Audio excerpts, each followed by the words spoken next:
पतित पावनी कलिमल हारिणी मोक्षदायिनी मंगलकारिणी माँ गंगा मैया का ये पवित्रतम तीर्थ हर की पेड़ी ब्रह्मकुंड है। श्रीमद् भागवत की कथा निरंतर आप श्रवण कर रहे हैं। हम श्रीमद् भागवत के दशम स्कंद के 60वें अध्याय से कथा कर रहे थे। आपने श्रवण किया कि भगवान ने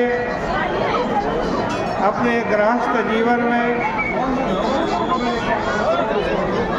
रुक्मिणी जी को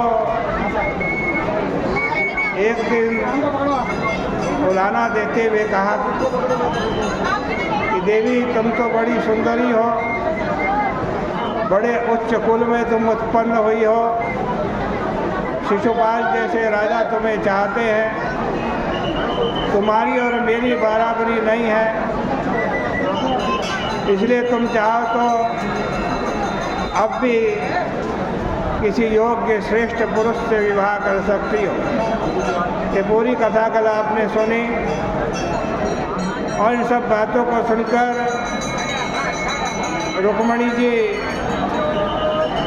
आज बेहोश होकर गिरने लगी तो भगवान ने चतुर्भुज धारण किया रूप, दो बाहों से तो रुक्मिणी को संभाला,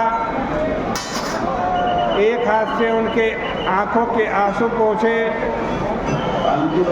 एक हाथ से उनके बालों को सहलाया और कहा देवी मैं तुम्हारे मन की बात जानना चाहता था, मैं समझ गया कि तुम मुझसे बहुत प्रेम करती हो। अब रुक्मिणी जी भगवान की एक एक बात का उत्तर दे रही हैं, उसका आप भी जरा आनंद लीजिए।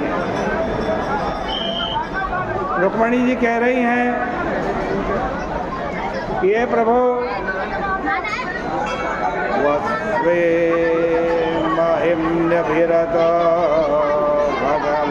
भगवास्त्रधीश पाहम गुण प्रकृतिरज्ञ गृहीत पादा।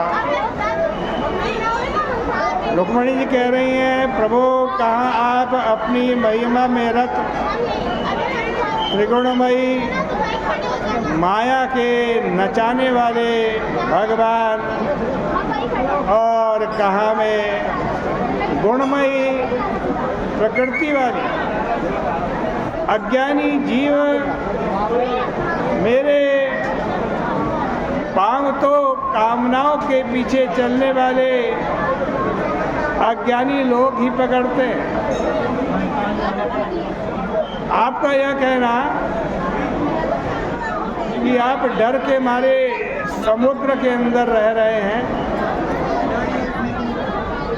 ठीक है, अवश्य आप गुणों से डरकर अंतःकरण समुद्र में ही शयन करते हैं। आपका बैर राजाओं से नहीं, इंद्रियों से।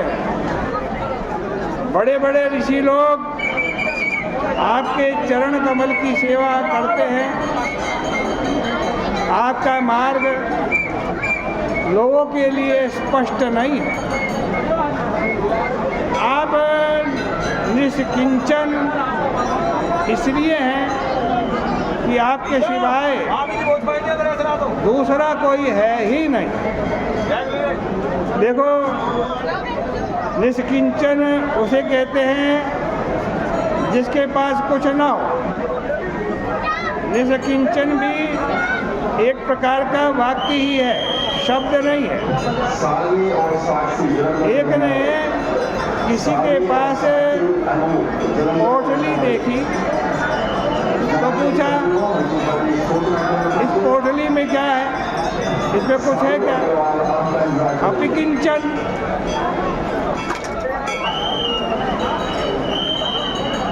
है किंचन।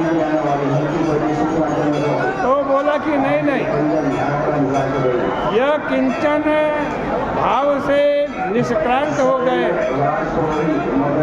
किंचनतः निष्क्रांतः निष्किंचनः, जो किंचन से निष्क्रांत है उसका नाम निष्किंचन है। रुक्मिणी ने कहा, स्वामी ब्रह्मा जी आपकी सेवा करते हैं, आप ही पुरुषार्थमय हैं। बड़े बड़े महात्मा आपके बाल भाव का वर्णन करते हैं, फिर औरों की तो बात ही क्या। आपने तो सबके बीच में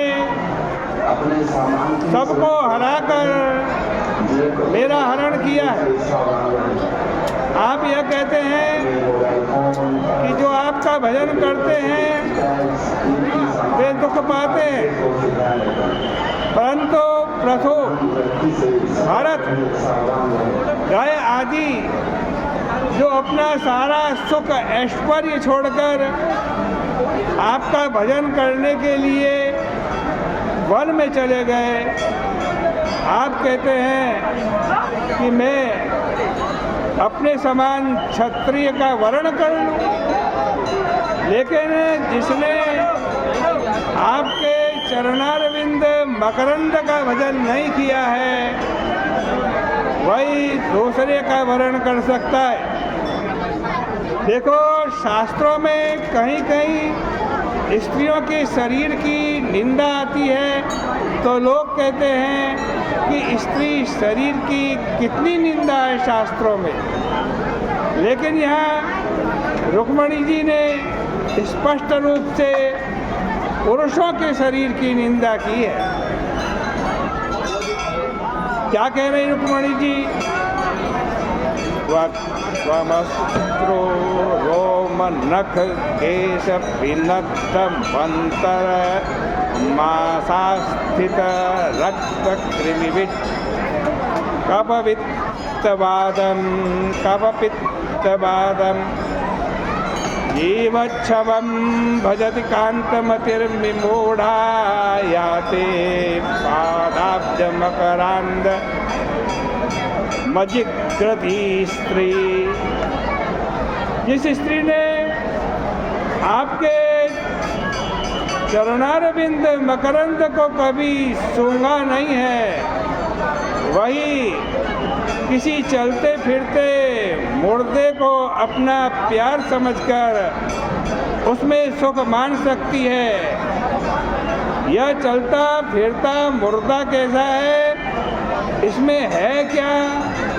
त्वचा है, दाढ़ी है, मूंछ है, नख है, बाल है और इन्हीं से यह बंधा हुआ है। इसके भीतर क्या है? मांस है, हड्डी है, पीप है, रक्त है, कृमि है, विष्ठा।